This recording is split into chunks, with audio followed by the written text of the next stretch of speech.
1,000 years have come and gone, and we still recall that story. To this world, a child has come with a face that's full of glory.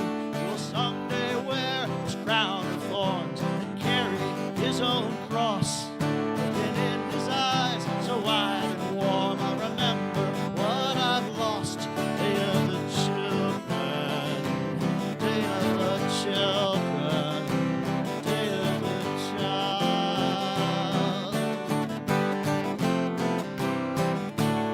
As we share the mystery, God in human form, the miracle lives inside of me, and another child is born.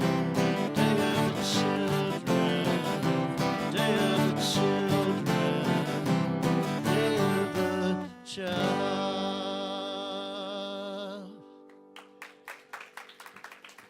Thank you. Merry Christmas. I love that, Steve. That's one of my favorites. Beautiful. Happy Sunday, and thanks for braving the nice warm weather we have here today. You know, this is the first time I've worn a sweater on Sunday in actually a couple of years. I didn't have to wear one last year, I don't think. It's great to see all of you here today. We've been exploring a very wonderful and powerful series of lessons based upon Charles Fillmore's teaching on the 12 powers of man. The 12 powers of man is a wonderful awareness and understanding of the spiritual qualities that Christ brings into our lives, and that Christ is this wonderful coming together of these great spiritual qualities and energies and vibrations that each and every one of us has, and that Jesus came and showed and demonstrated to us. And so we're celebrating the Christmas season also as the birth of Jesus, and it's also a recognition that Jesus came to show us how we are each connected to those divine qualities, and we're all unique and magnificent lights in this world. He said, "You are the light of the world." And part of our work here spiritually is to allow those lights to shine through us in different ways, in unique ways, in ways that really enhance not only our own life, but it'll enhance the life in the world around us. And so we're celebrating this wonderful time and this season because it's a season that really was created in many ways as a celebration not only of the birth of Jesus, but you know, you may not be aware, but the early Christians kind of adopted this time because it was at the time of the winter solstice. And it's the time when the sun is actually farthest from the earth, but it actually is the point where the sun and the earth are actually coming closer together. And so it's a celebration that there's more light coming into the world. And in earlier times, you know, there were times when they were questioning whether the light was ever going to come back. You know, sometimes things got dark, and sometimes in life things kind of get dark. There are dark things happening in our world, aren't there? And so it's important for us to recognize, even in the midst of those experiences and those times, that the light always returns. The light always returns. And so whenever we find ourselves in difficult or challenging circumstances or times, it's so important for us to take the time to honor and celebrate the understanding and knowing that the light is always there, and it's always available, and it always returns. I came across a wonderful little story. It was one Christmas, it was a pretty lonely guy, decided Christmas would be a lot more fun if he had a pet. And so he went to the pet store to buy himself a Christmas present, a little special, nice, something special for himself, and told the owner of the pet store that he wanted to buy an unusual pet. And after some discussion with the store owner, he said, "Well, I happen to have a talking centipede." And the guy said, "Oh, really? A talking centipede? Oh, I've got to see that." And so he goes, and the man shows him this talking centipede, and it's in its own little white house, and it's a little box for its house. And so he looks inside, and the centipede says, "Hello." And he's like, "Oh my gosh, a talking centipede." He's so excited. And he buys the centipede and takes it home, and he's just excited to have this talking centipede. And he says, "Boy, I'm going to be able to make a lot of friends. I'm going to show everybody this talking centipede, and they're going to be able to, you know, they're just going to be awed about this wonderful talking centipede." So he thinks, on the way home, he actually sees a poster for a Christmas dance. And he said, "Oh, I'm going to take this centipede to that Christmas dance and show it to everybody." And so he has this great idea that he's going to take the centipede to the Christmas dance. And so he thought, well, I'm going to go talk to the centipede and make sure that the centipede's okay with going to the. He says, would you like to go to the Christmas dance with me? And doesn't hear anything. And he thinks, well, what's going on? He's a little annoyed by this. And so a minute later, he asks again, well, hey, would you like to go to the Christmas dance with me? Nothing. Didn't hear a thing. He's kind of feeling a little dejected. He thinks, well, what's going on? And so finally he sticks his face down in the little house and says, hey, you in there, would you like to go to the Christmas dance with me? And he hears a little voice from inside that says, I heard you the first time. I'm putting on my dancing shoes.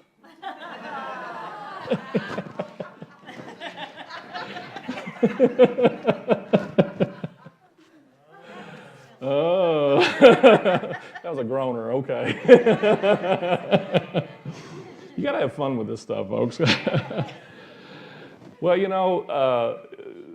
there are lots of different ways to celebrate Christmas. And, if you had to put on 100 pairs of dancing shoes, that's one way to do it for sure. There was a guy named James Fallow. And until recently, he was a correspondent for the Atlantic Monthly, and he reports that Americans have really exported a lot of the different ideas and the symbols of Christmas. And he says, but just like many Americans, they get the symbols a lot mixed up. And so he was actually at a store in Japan, and he came across a display that features Santa Claus holding the infant Jesus behind a sleigh pulled by the 7 dwarves.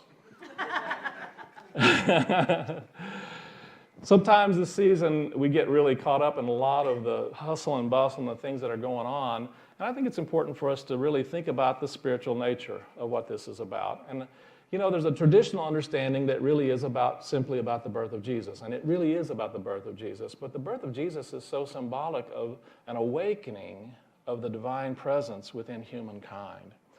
And a part of the 12 powers is a recognition of that understanding that the birth of Jesus is not just about the birth of Jesus. Now, don't get me wrong. I love Jesus, and Jesus is my master teacher, my way shower, and I really honor him as an elder brother.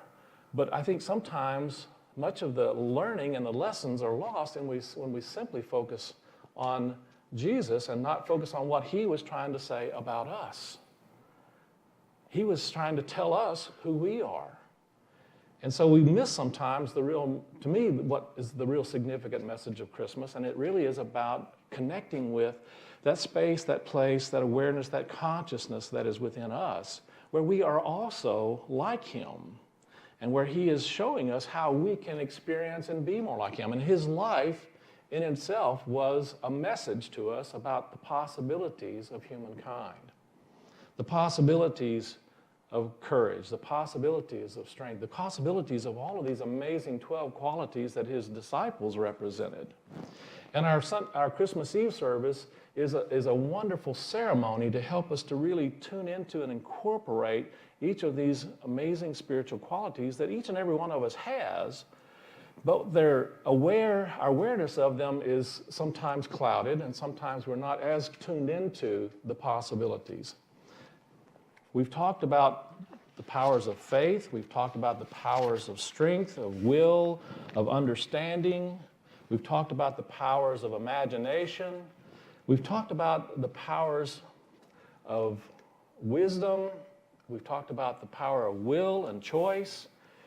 And we've talked about the power of our zeal, our enthusiasm. We've talked about all of these spiritual qualities. We talked about the power to be able to let go, to release. And so one of the things, the last one that we're going to discuss, that I think in many ways really is a good time to talk about it during this season, and that is the quality of life itself. Life itself. Life itself is one of the most amazing gifts that you and I have ever been given. Do you realize that? We have some witnesses. Life, we sometimes so take it for granted. This opportunity to allow life to live through us.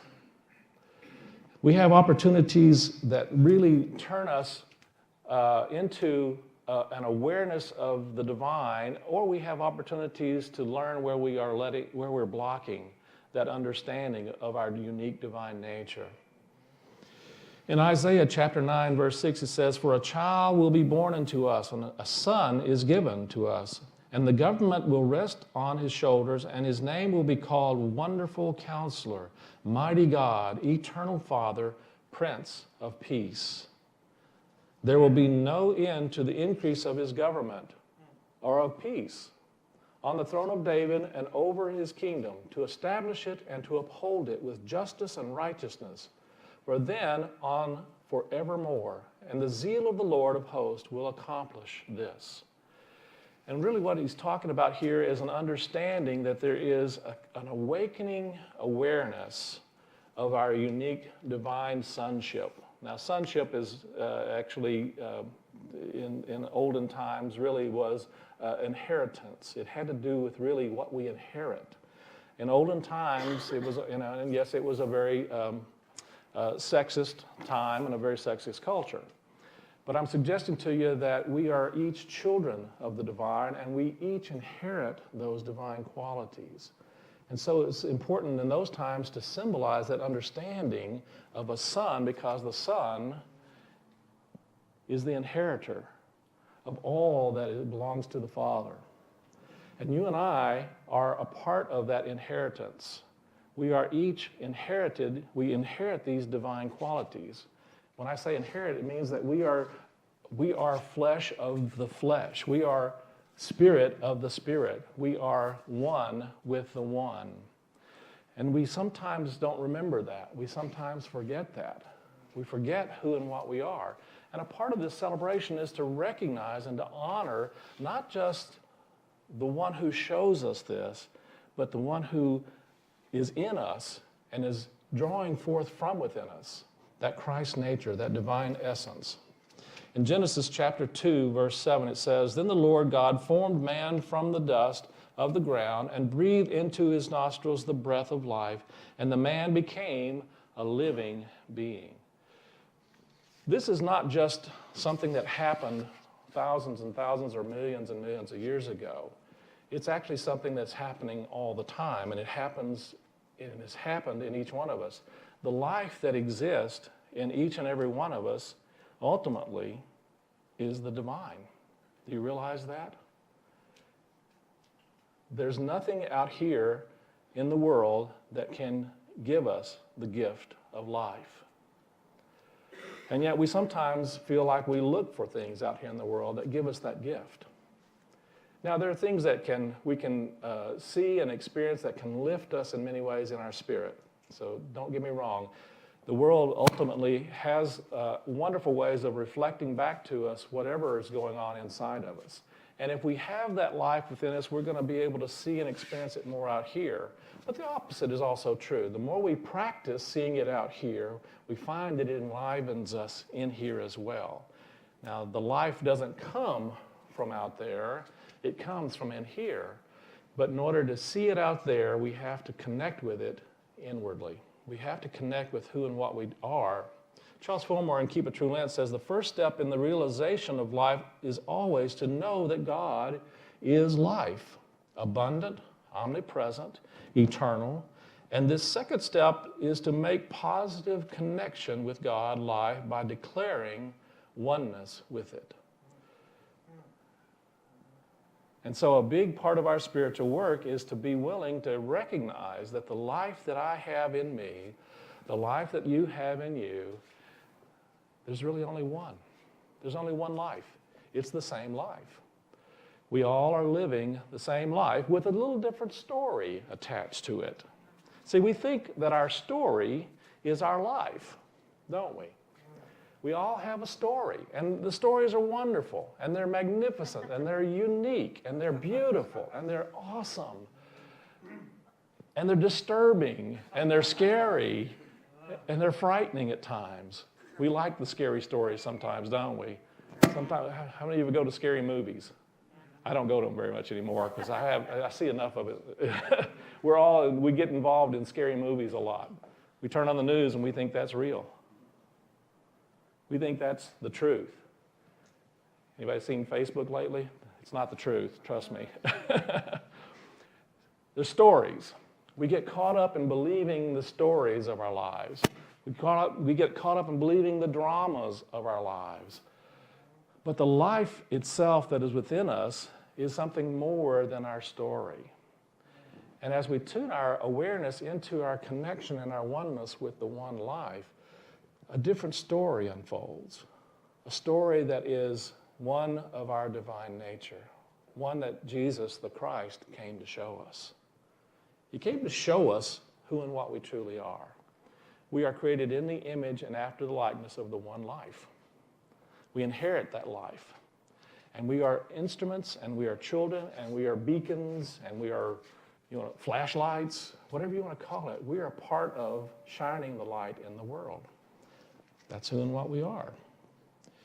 Oftentimes we have looked at life as something as, only in those things that are that can move, that can, Charles and Myrtle Fillmore had a really unique awareness about life. Charles and Myrtle were influenced a lot by some of the early metaphysicians, some of those who were, a part of divine science and Christian Science and some of the earlier New Thought metaphysical teachings. And some of the earlier teachers had an idea that there is no life in matter. That there is no life in matter. And Charles and Myrtle began to really reflect on and listen and meditate on that.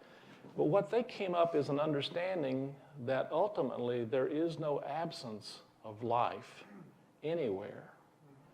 There is life in everything. And what makes the different kinds of awareness and experience of life has to do with consciousness, or intelligence as they called it. It has to do with consciousness. It has to do with awareness. And so, this pole that's in the middle of our room, actually, believe it or not, has life in it. When we understand life in its elemental form, there's life there, actually. And yet, what gives it form is consciousness. What gives it its form is consciousness. And all life is actually formed by consciousness. And the consciousness that is in the pole is not the same consciousness that is in you and I. Well, at least not there are days when I have to be honest. I'm not not much clearer than the pole, to be honest. But sometimes I feel that way. But the truth of the matter is, what really gives the pole its shape and form is not just my consciousness; it's our consciousness.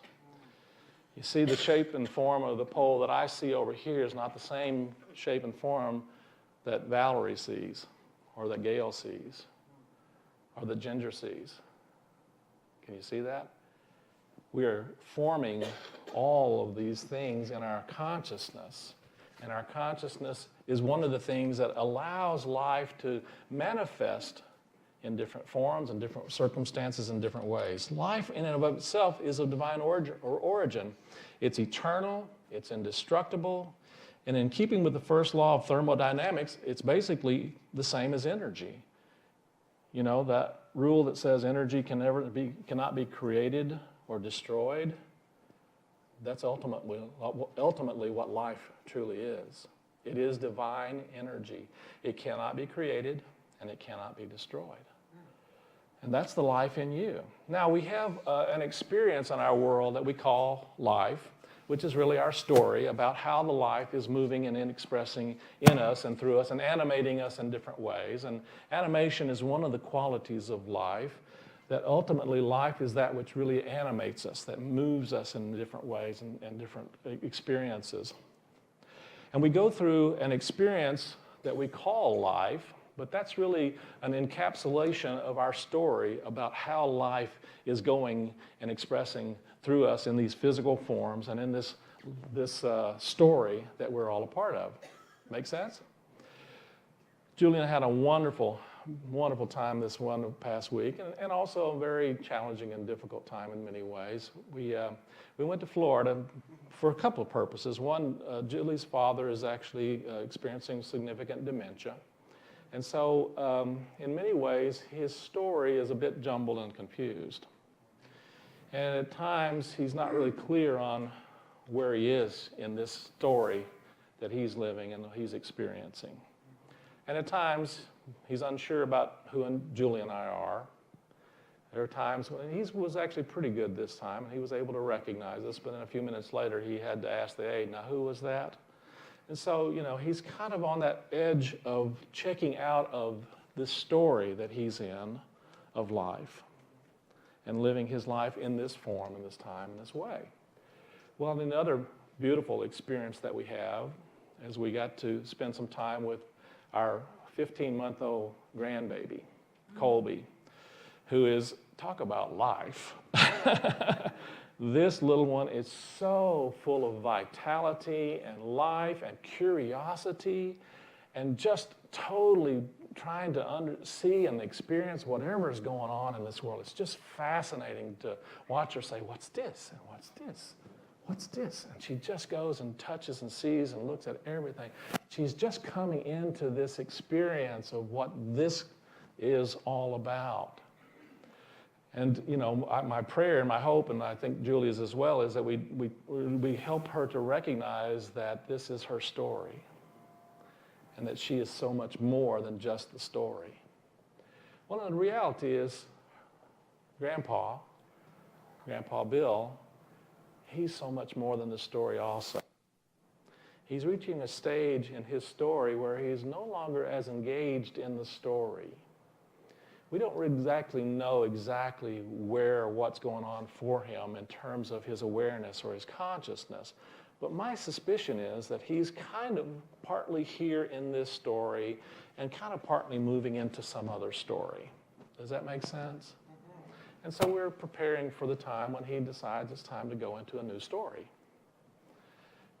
The life in him is no different than the life in little Colby. They're both eternal. The spirit within him is eternal. The spirit within each and every one of us, the light and the life that God is the same life. And it's eternal, and it's ongoing, and it will continue. And to me, this is one of the most beautiful, significant things that Jesus came to teach us, because he went through his life story, and the birth of it was a great celebration.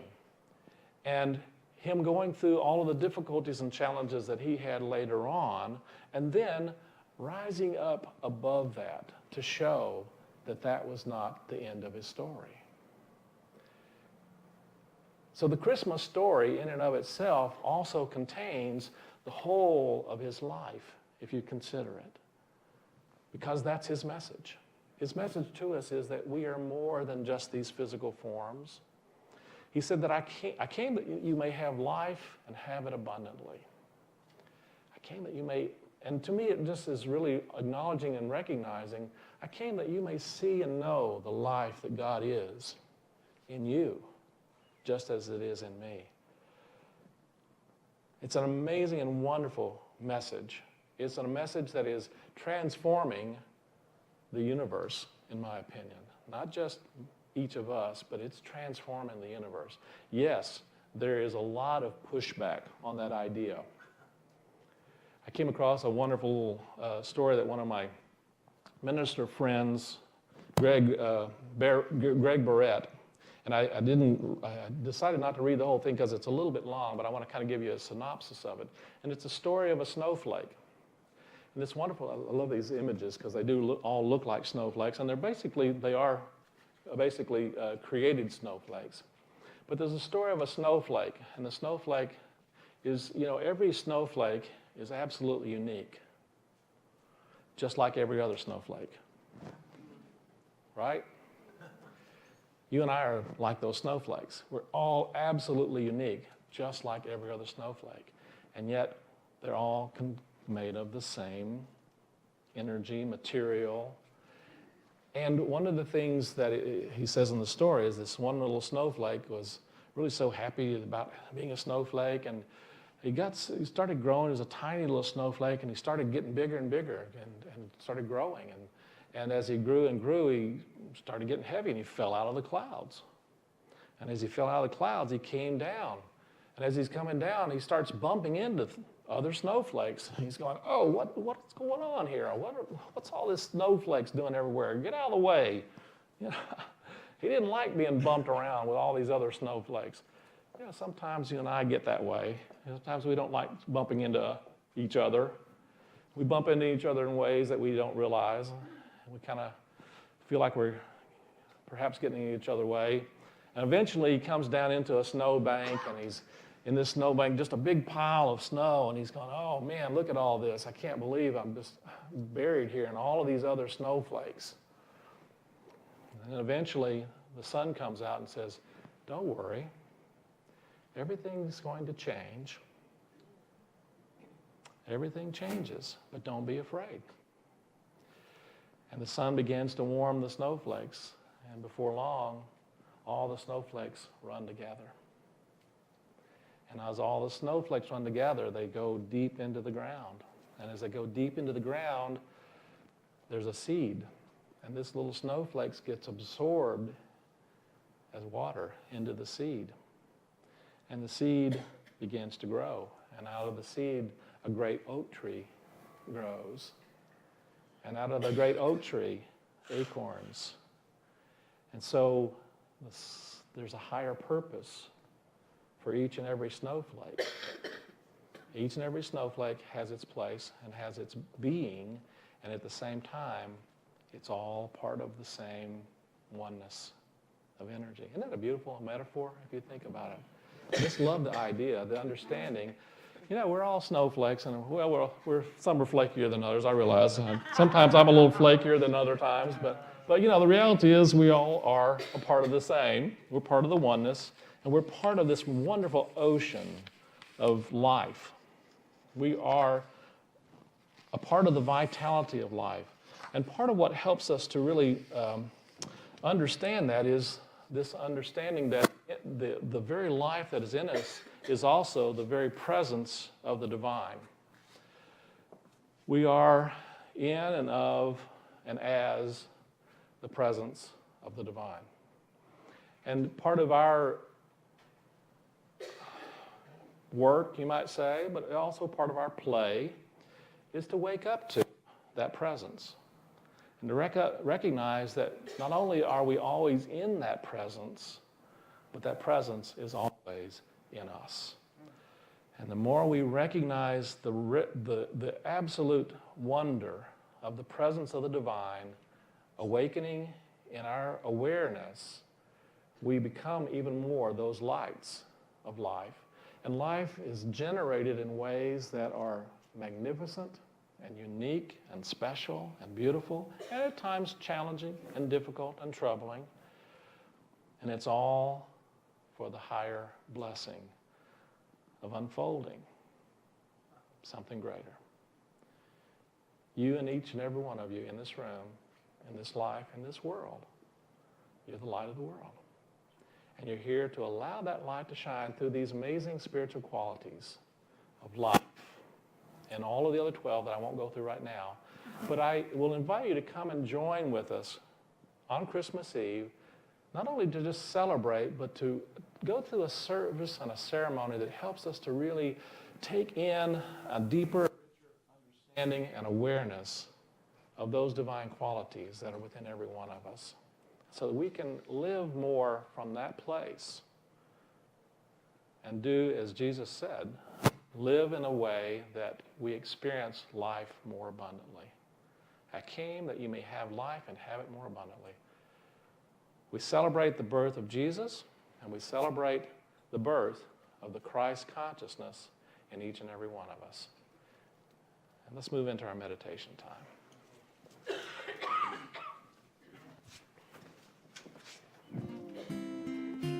All right, let's move into a comfortable place. And just, if you have something in your hands, just take a moment and set it aside. And if you have something in your thoughts, just take a moment and set that aside.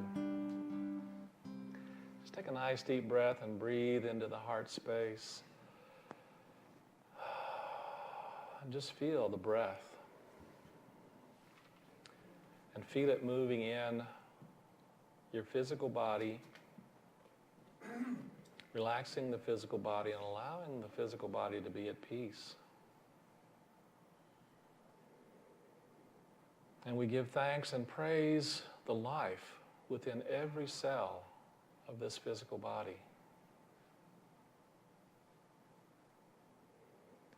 We feel that life glowing and growing and radiating in healthy and harmonious ways in each cell,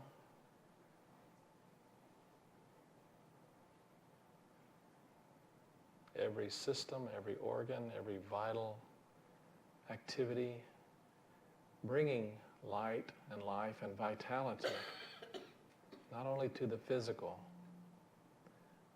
but to all of our energy systems, feeling that knowing of the one life that is whole and complete, manifesting and radiating in our hearts, our emotions, feeling the uplifting, life-giving energy of our uplifting thoughts as we focus our thoughts on the nature of the divine in us. We know that those thoughts are bringing forth a greater experience and greater possibility of higher energies and vibrations and light and thoughts and emotions. And as we breathe in and out, we allow the life that God is to breathe us.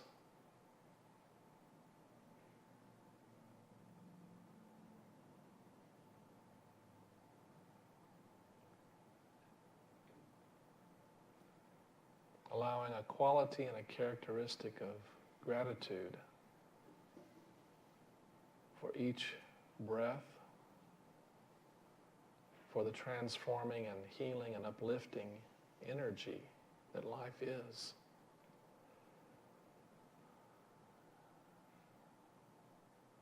For our oneness and our connection with the divine qualities of Spirit.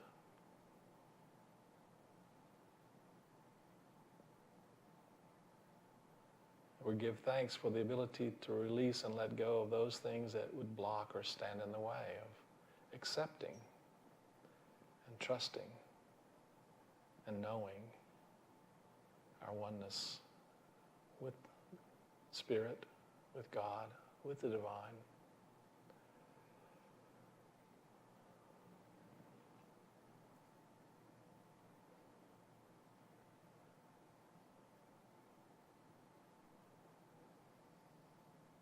Take now another nice deep breath.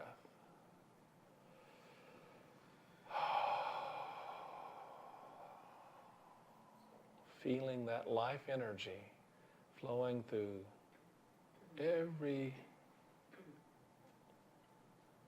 cell and tissue and body, through hands and feet, through eyes and ears, through every organ, and through all of our consciousness. Uplifting, healing, transforming, blessing.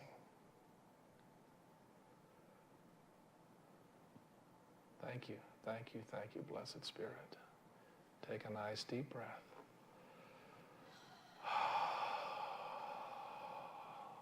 And one more nice deep breath. Let your awareness be in this room, this time, this place, feeling the upliftment of life energy, always present. And so it is. Amen. Thank you, God.